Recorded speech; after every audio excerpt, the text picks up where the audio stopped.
మొత్తాన్ని మట్టి కష్టాలు ఈ పిల్లలకి రాడు వద్దులే నవ్వులేదు ఏమి లేదు ఇది ఎవర్రా బాబు అని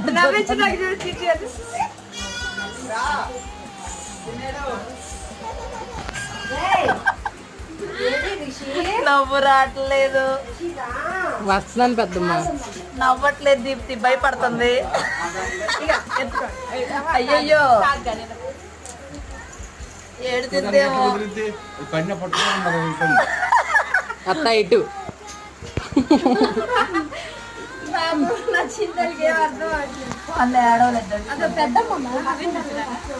అవి చూసాడు అన్నాడే ఓ అన్నాడు